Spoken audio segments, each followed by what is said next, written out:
Hey, ladies and gentlemen, boys and girls, it's a great pleasure to once again host our new National Writing Project series, The Right Time, which has been bringing together National Writing Project teachers with young adult authors of children's lit and young adult literature.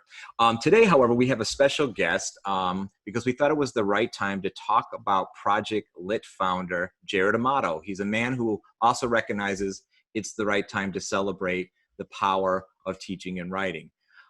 In 2002, I had the honor of taking part in the Louisville Writing Project, which was directed by Gene Wolfe, and that launched my career forward in amazing ways. I'm Brian Ripley Crandall, and I direct the Connecticut Writing Project at Fairfield University.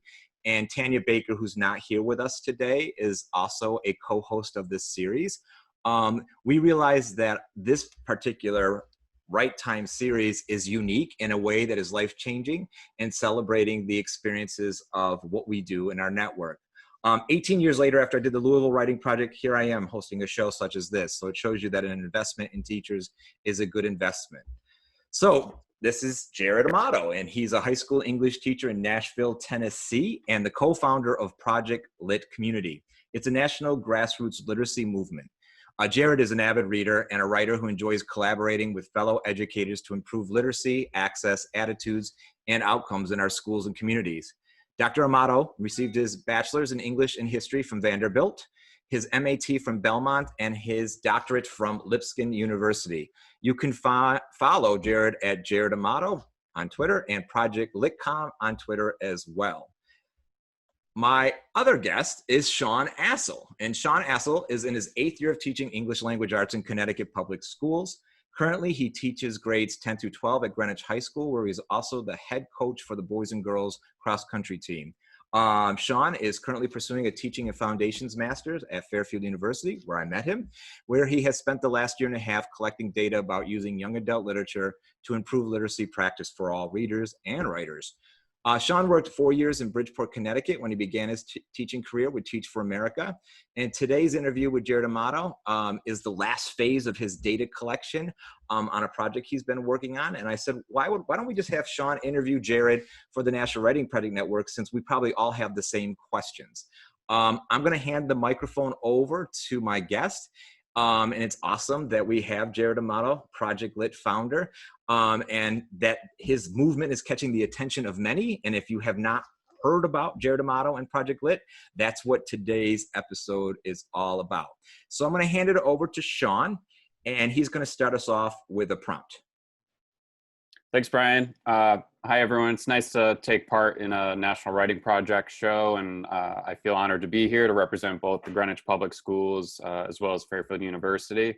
Last fall, I had the fortune of learning about Jared Amato's work, especially as he was a guest at the 2019 Saugatuck Story Fest. We know it's a tradition to kick National Writing Project events off with a prompt, but also that it's tricky to do pair shares and turn-in talks on a digital platform. Even so, here's some prompts that you could respond to. And feel free to pause this broadcast for a couple minutes and give it a go. So 2 choices here. What young adult novels do you love to read or teach, share with others, and why? Or you could write about what resistance to young adult literature have you found with colleagues in administration, and how'd you go about handling that? So again, we would give a couple minutes to do this. Feel free to pause and write about those, but we'll keep moving here for the purposes of this Zoom. So in truth, these 2 questions are exactly why we're here today with Jared. So Jared, how's it going? What'd you have for breakfast? Is your school year out? Tell us what's going on with you. Yeah, so it's been a while, man. Thank you for having me, and thank you to the Writing Project team. And it's been a weird time. I have not been in school since March 2nd. We had a tornado that came through Nashville and tore things up, and we thought that was going to be the worst of 2020. So I'm healthy. I'm glad to be here. I think my brain was in a fog, I think, for a while.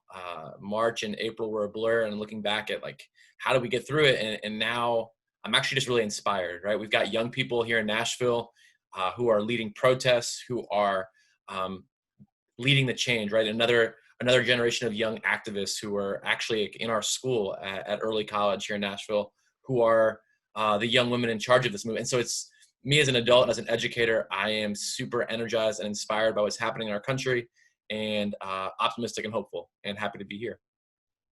Awesome. And, I know everyone listening in here today is in for a treat because, you certainly are someone that I view that plays a real leadership role in moving forward. So, I'd like to just ask you to share about your leadership and vision with the National Writing Project today. So, I guess to start off, tell us what exactly is Project Lit? What's the backstory?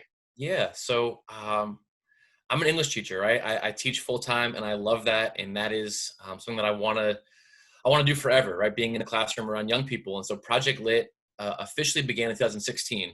I was getting ready for another year in the classroom. So it was July almost. So I think we're getting 17, 18, 19, 20, about 4 years almost to the month. I was reading about book deserts and about book access. And my brain started working, and I had a group of students that I was getting ready to teach again as sophomores. A whole other conversation about the power of looping, right? And like working with students for 1 or 2 or 3 or 4 years. And so with that group of students who I was getting ready to teach again, I framed this question of like, what are book deserts? Why are they a problem? Why do they exist? And what can we do together to solve this problem? And so we started reading and writing about book deserts and access and identity and representation and all this work together. And so we started Project Lit Community. At the time, you can see the lit here on the shirt somewhere too. LIT, obviously a ton of plays on the word lit, but really libraries in the community was initially the goal. It was initially about increasing access to books, and in particular, high quality, culture sustaining books in our community. And we started a book drive and built little libraries, started reading to younger students, and really started to flood our Nashville community with books. As we did that work, we realized that was just one piece, and access alone is not going to solve this literacy problem that we have, right? And so how do we create the culture and community around reading and around writing in our classroom and then in our community? And so we started a book club, Project Lit Book Club. At the time, it was once a month. We ate breakfast and invited anybody in our community, parents, teachers, school board members, community members, to join us in our library to talk about books that we wanted to read and celebrate. And the first book club was The Crossover. And then the next month was March by John Lewis. And you see now like the importance of causing good trouble and making a difference. And students did research projects and shared with an authentic audience in our library. And by the end of that year, we had essentially created a Project Lit chapter. And a chapter is essentially a group of students who are empowered to read and to write and to affect change and to advocate and to create and design poetry and t-shirts and all sorts of amazing stuff. And as the educator, my job is just to support behind the scenes any way I can. And by the end of that first year, we had shared all this work on social media, and we had other educators and other schools asking how to get on board and do similar work with their students. So we created a simple Google form that still exists and encourage other educators to start chapters of their own. And so one by one, school by school, book by book, we've been able to just create this awesome community of young people and of educators who care about young people and care about books and connecting those two. Absolutely. And thanks for mentioning, the book deserts and Dr. Crandall, he gave me some research, a couple of books by Kelly Gallagher, and he combats that with the idea of a book flood, right? So instead of the desert, let's flood our classrooms and fill them up with all these books. So, my next question, kind of building off what you were just saying, how do you feel about, the idea of teachers possibly being, morally obligated to educate our students, particularly, high school youth, about real issues in a safe space. And, knowing that one of the perks of young adult literature is to motivate our kids to read and be more informed. I'm curious about censorship and department pushbacks, so I guess to boil that down, how are you able to advocate so much Yeah. for So the books you're teaching? yeah, you've hit on a lot of things. And I think what we have an incredible opportunity and honor and privilege to be English teachers, right? Like in math, if you're teaching slope, it's hard to like make it matter, right? You can, and there's ways to do that. But in English, we have such an incredible opportunity to read and write and discuss things that matter, right? As human beings, how do we make sense of ourselves and our society and this world that we live in? And like there are so many ways that we can do that. Things that like we can still have, like how the word rigor gets thrown around, right? Like there's still ways that we can do really complex, difficult, challenging work, but also have it be meaningful and real to our students, and they're craving it. And I think one way I know that this is the way to do the work is like I was an English student in high school, just like you were, and I hated it. I have very few memories of high school English. I spark noted in my way most like almost all the way through. I read maybe every once in a while I'd read something if it caught my interest, or if I just had a little bit more time. But we're busy. High schoolers are busy, and so like I feel like the traditional way of doing English is not working for a lot of our students. Um, it's easier, right? I put easier in quotation marks. Like it's easier because like I guess that's the way it's been done for so long. And I think a lot of times successful people end up running English departments and making policy. And so like they think that what worked for them is like then what we need to do now. And I know like the lesson plans are already made, the unit plans are already made. We already have the books in our classrooms and in the book rooms and in the departments. So and then there's, but I guess my rambling way of saying this is like, there is a better way. And what I've been able to do in Nashville in the beginning was just like kind of ask forgiveness, not permission. And just kind of like slowly, like we just started doing it together and things that made sense. And we tried to read Lord of the Flies with that group of students, and it bombed, right? Like students were not reading it. Like, are we reading it in class aloud? Are they taking it home? But then they're not doing the reading at home because they didn't want to read it. And I didn't blame them. And I didn't really want to teach it. So we kind of gave up on that, and then really fully embrace like just independent reading, just like fully, let's flood our library, our classroom library, our school library with great books. Let's give students time to read those books on their own. And let's start to have conversations. And then if it makes sense to do things that are whole class and listen to Trevor Noah's Born a Crime together, or Long Way Down together, or let's teach Dear Martin to a local 8th grade group, or like, let's look at the 57 bus and let's go on a field trip and look at the intersection of race, class, gender in our community. Like there are so many incredible like opportunities and ways to like make these books real and make them part of our classroom and our community. And so I guess like the roundabout way is like I think my biggest ask would be just for English departments, just to say like, is there a better way? Just pause, and not saying that there is one way, but like what can we do differently that would meet the needs of our students and would be better for our students and our community. Let's start with small things, but like commit to being open to that. And I feel like just starting those conversations, and I think that's what, if Project Lit can do that, like, hey, like some people get really defensive, right? Like they get defensive like of their texts as if they own them. Like these people are dead. Like don't worry about offending Shakespeare. Like just ask, like, do we need it?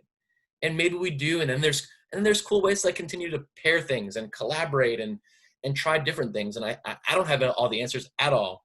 But I just love being part of conversations like this, or in our classrooms, or in our, like we get these Project Lit educators together, like just to dream together and to create different ideas, and really to listen to our students and let them drive a lot of the work we do. So like when people ask like, what book would you recommend?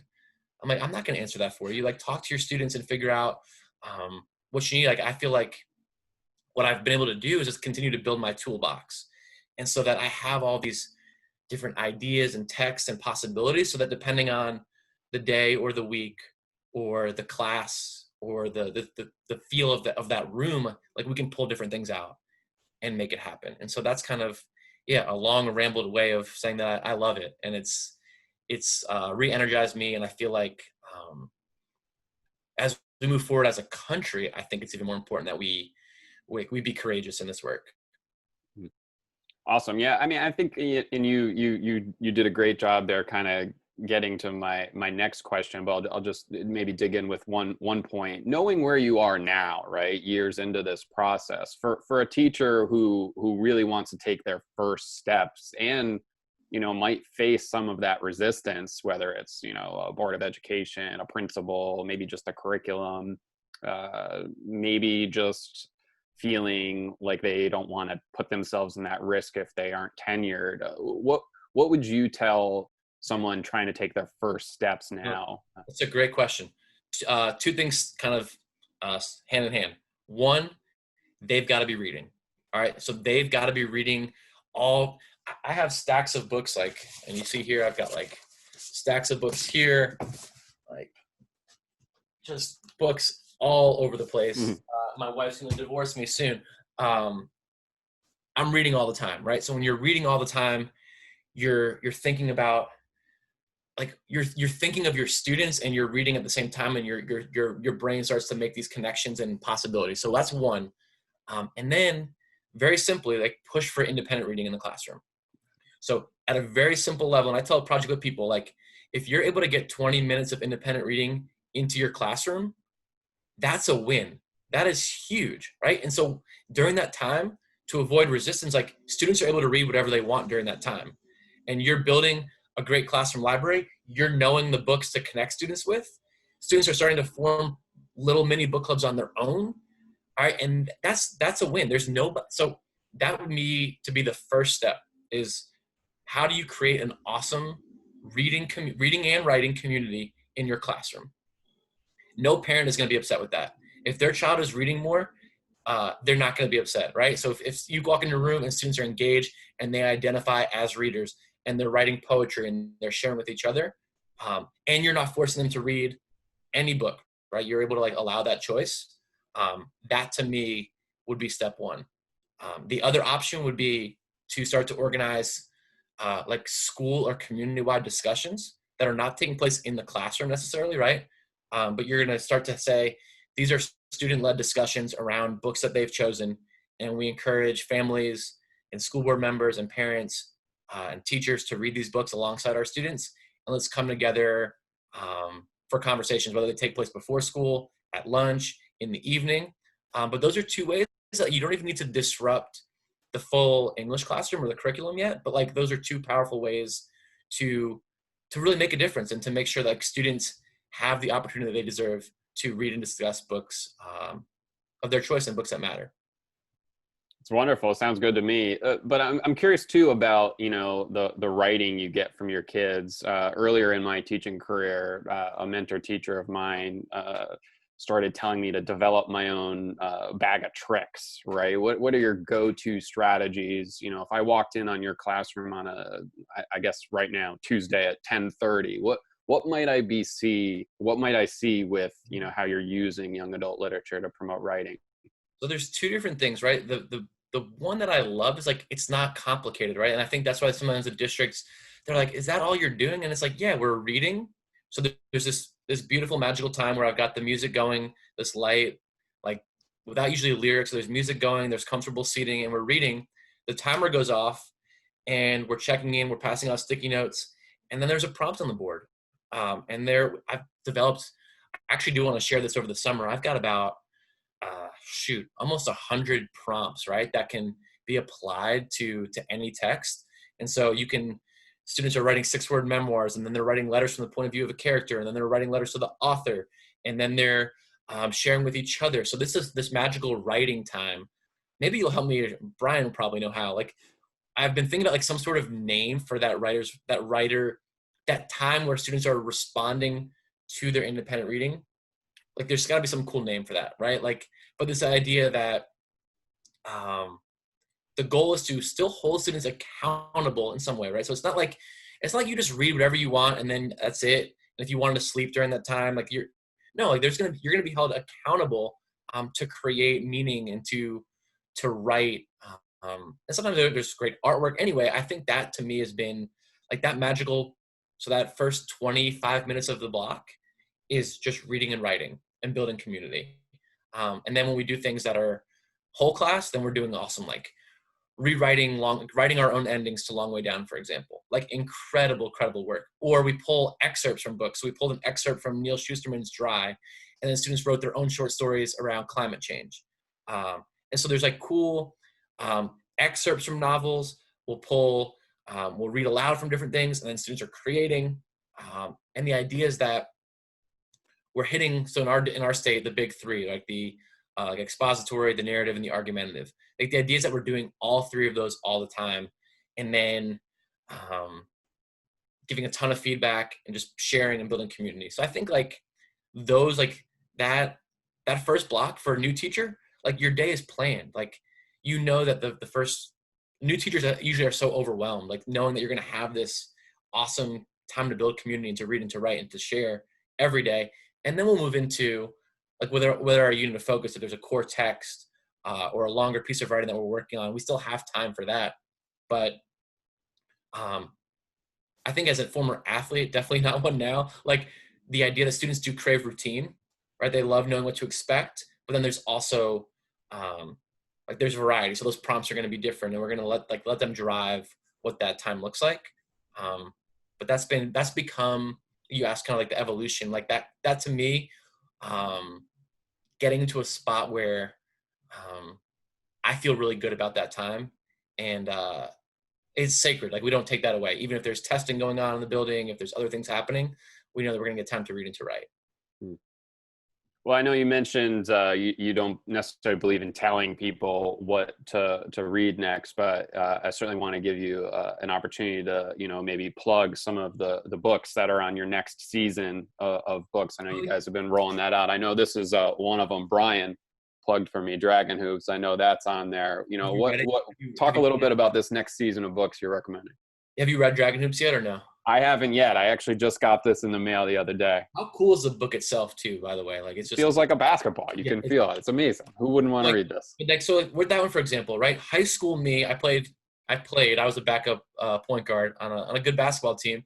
But like I was constantly reading back then nonfiction. So I was reading books that, like about the intersection of sports and race and class, or like Friday Night Lights was big. I remember reading that, reading the sports section as a little kid. And so part of what I think Project Lit is so important is like giving students an opportunity to read books like Dragon Hoops, Stamps, right? You saw me plug that earlier. The history book that I never got in school that students are craving. Like, what an incredible opportunity to read this. Right now I'm working on some stuff with these two, like Dear Justice and Dear Martin. And like this book, by the way, will come out in September. And it's incredible. So it's a look at Quan. If you read Dear Martin, it's a look at Quan and his backstory and the people and the systems. It's awesome. Like the new books, I'm trying to think of books. Oh, here we are. Middle grade. I read this last week, Efren Divided. All the things that our middle schoolers and young people like have the responsibilities that Efren has as his mother is possibly deported. It's incredible. Like Let Me Hear a Rhyme, Tiffany Jackson. I love this one, but then her new book, Grown, will come out in the fall. Also, I read that yesterday. Elizabeth Acevedo and Clap When You Land.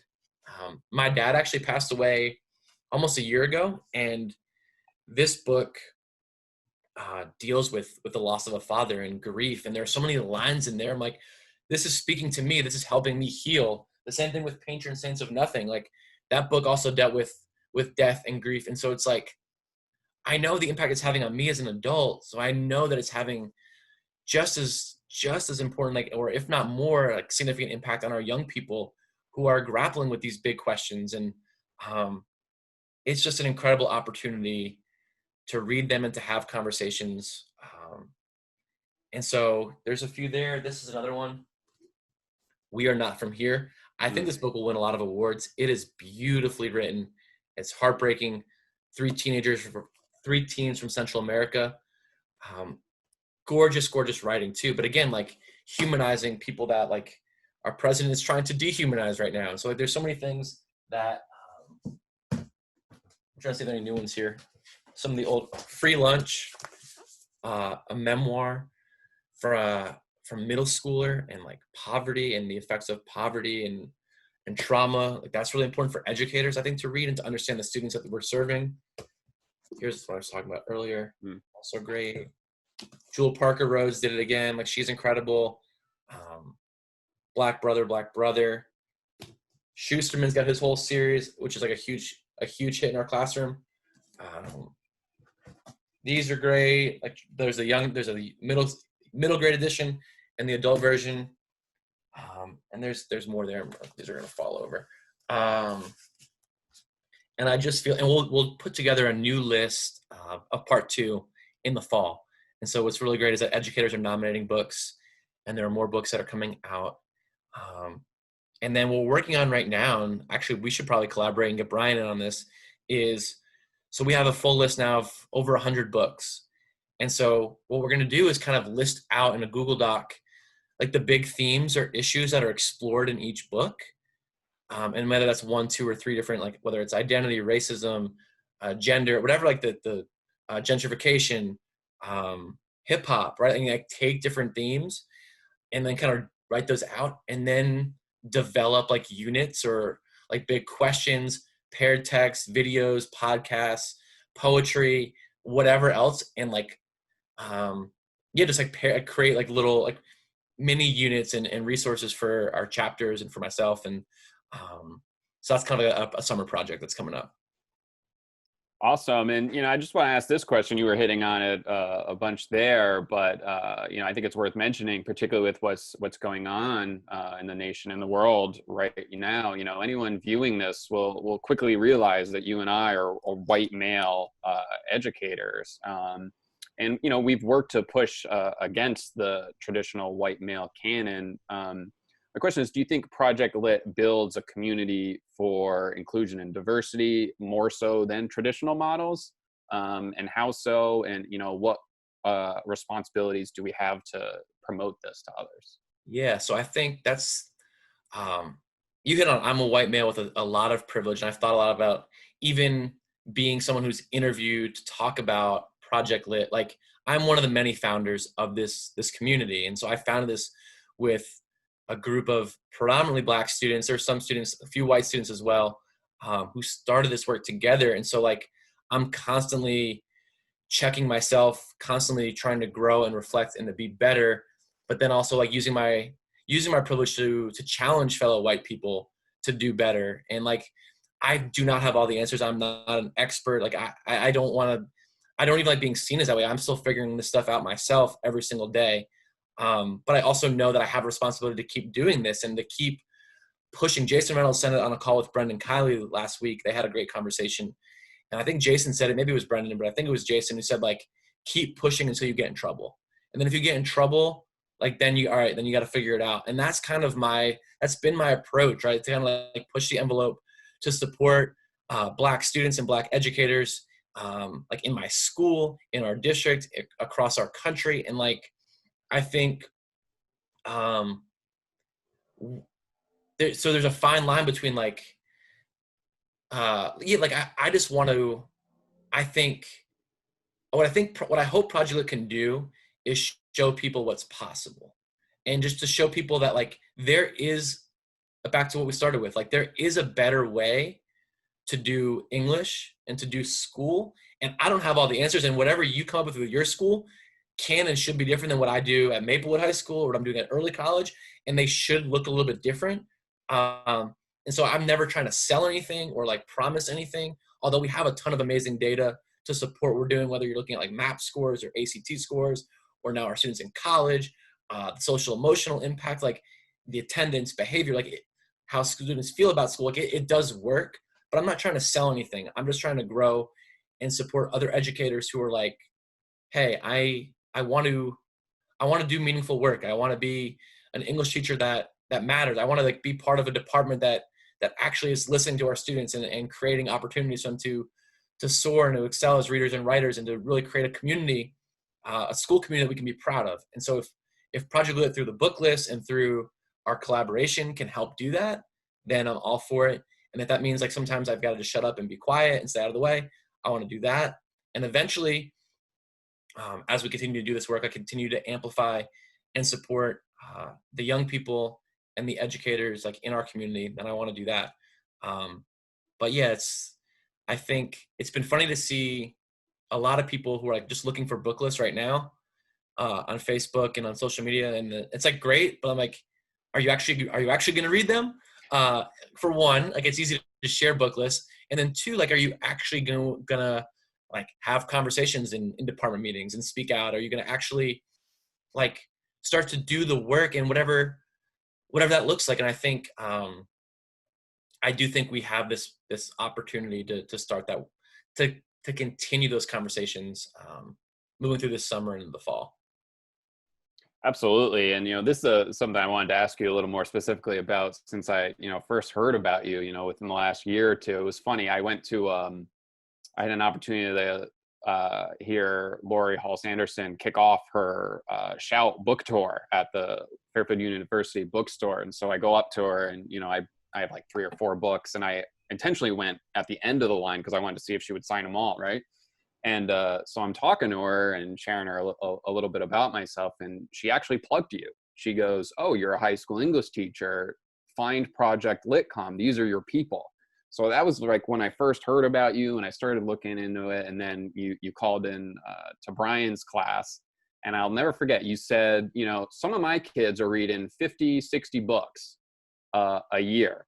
And you were just talking about this, how do we bridge the gap between either our struggling or our reluctant readers, and how do we get more people, I guess, to do that, just fall absolutely in love. And, one of the working titles of this paper I'm working on, after I interviewed my students, one said, I learned to devour books. So how do we get kids devouring books doing what you're seeing in your classroom? Yeah, I think before the pandemic, I was boxing a lot, title boxing, and you're on your own in there, right? You're in this gym, and it's an hour, and the first 15 minutes are just like cardio stuff. You have 30 minutes of combination rounds, so you have eight or 9 rounds with a minute rest in between, and then you have a 15-minute cool down. The whole time, the gym is clean. There's a trainer in the middle that's knowledgeable, that's super encouraging, that knows how to pump you up and motivate you. Each day you know what to expect, but the rounds look different, right? You've got other people around you who are on their own journey. And so I was thinking a lot about that in like the comparison to an English classroom. So each student is on their own journey as a reader. So you have this classroom, but like, so for one student, 5 books is a win. For others, it's 15 or it's 50 or it's 1. My job as the instructor, right, is to be the one that's pumping people up. That's to create the conditions in that classroom where they're comfortable, they're set up for success, meaning the lighting, the little things, the timer, the futon, the bean bags, the library full of books. So like the work that I do behind the scenes to write grants and to just connect with our library system and to fundraise and do all the things we need to do to make sure they have the tools that they need. I'm constantly pushing myself so that I'm not a hypocrite. So I'm reading books. I've got my stack. They see me in the middle of the room reading myself. And then so they're on their own journey, and I'm working to develop like an individual plan, right? For a workout plan, a reading plan with each of those students. So we're setting goals and we're reflecting and we're talking about what happened last year and like, oh, we didn't read that much. Why? And like, it wasn't your fault. It was the conditions you had in your school. And like, then they're like, who are you? What do you like to read? And we develop like those relationships. And then you develop the community aspect where they're sharing with each other and motivating each other. And there's peer accountability.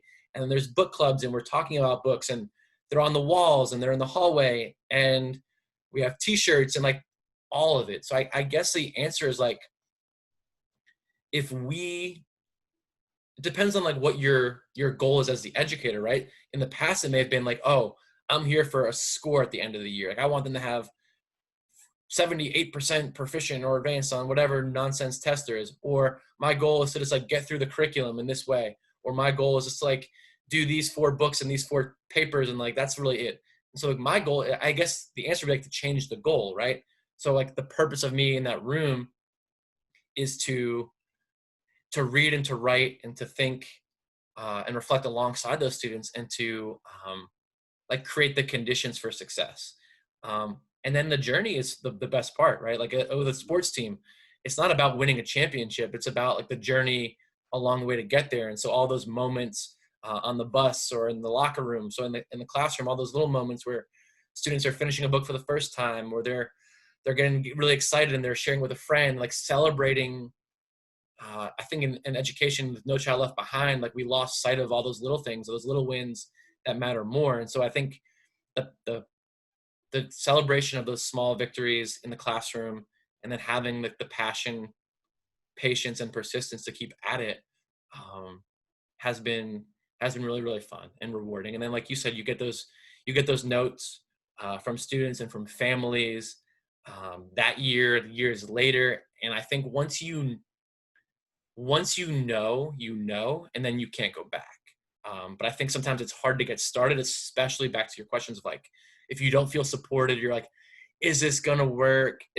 And so you're afraid. But once you do it, like at this point, I know, like I know too much. Like I would never be able to go back to a classroom where I couldn't like do those things and create those, like that community, that experience. And I think honestly, most, if not all, educators or school leaders or district leaders would agree with that. Like once they see that, they're going to support that too.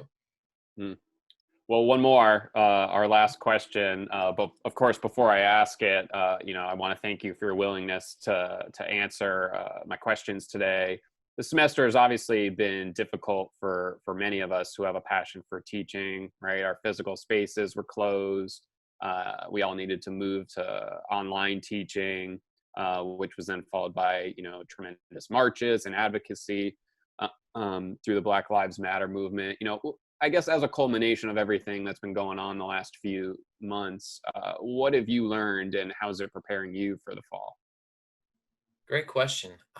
I don't think I'm prepared for the fall at all, right? Like I really don't. I think I'm still in a fog myself, but I guess I would say that like I'm more committed to this work than ever, and to figuring things out, and not having any answers to it other than the fact that I'm going to keep trying, right? Like to be like being actively anti-racist, for example, something that like I don't think we say enough. And so like being committed to learning and to doing that work, and to just to listening. I guess like that's what I'm most excited to get back to, just being around our young people and being energized by them and listening to them. And I think like proximity is really important. And there's so much we can, we're doing the best we can. And I think that I've been inspired by educators all over the country who are doing the best in these crazy times. And I guess I just, here's what I'm hoping, right? I hope that where we are right now in the world, in the middle of the pandemic, in the middle of this time in our country, like we can't go back to things as normal. Like that, the idea of going back to normal, it cannot happen. And that's my hope. Like I will not allow that to happen in my classroom, or I'm gonna try to push back in our district. But like we can't go back to business as usual anywhere. Like our students do not want that. Educators, most of us do not want that. And so I hope that people all over the country are using this time to reimagine what an English classroom can and should look like, what a school can and should look like, what the role of education in our communities, and what we can do as individuals, and all that good stuff. So I'm hopeful. There was no perfect answer there, and I'm rambling again, but I do know that I am more committed than ever to this work, and I am super excited to keep at it, and to connect with passionate people wherever they are. And so thank you for all these questions and for this conversation. I think the pleasure was ours. That's all very well said. And, I imagine a lot of people are going to be inspired by what you had to say today. And, thanks again for coming on. So we're going to leave with a writing, much like how we opened. So a couple questions here. As soon as you're done listening or watching the show, here are some options to write about for a few minutes. How can you better promote young adult literature in the communities you belong to? How might you use such text to promote writing instruction in schools? And is it too soon to start planning for next year? 3 great options to think about. You know, it's hard for me as the guy kind of like filming and being the backside recorder to not jump in a million times. I'm like, you were holding up all those books to show how productive you are. I've got notes that I'm filling out, and I'm like, now what is it that I want to say that to kind of like capture? And I realized that this is what I got from this. It's not complicated.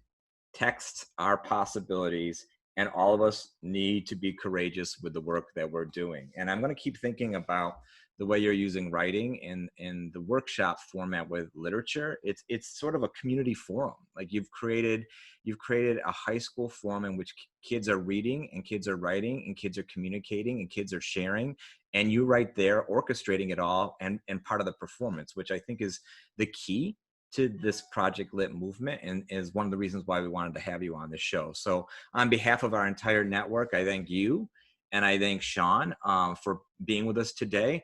I'm gonna move on by saying that we can't do this kind of work without great writers, without great teachers, and without great conversations. So thank you for helping me to do that with Tanya Baker and the National Writing Project Network. I have to go back to the screen. It's not letting me do it. There you go. Listeners, if you are new to the Writing Project but would like to connect, follow the National Writing Project on Twitter and Instagram, follow our Facebook page, and or join our Facebook community. And of course, go to nwp.org where you can sign up for our newsletter right now to be informed about upcoming events and opportunities to read about our work and the work of our network. We are a wonderful organization and we'd love to have you join our family. I joined in 2002 and 2020. I run my own site in Connecticut. And so thank you for participating today in the right time. It has been an absolute pleasure, and we will see you online very soon with our next interview. Have a great day. Thank you.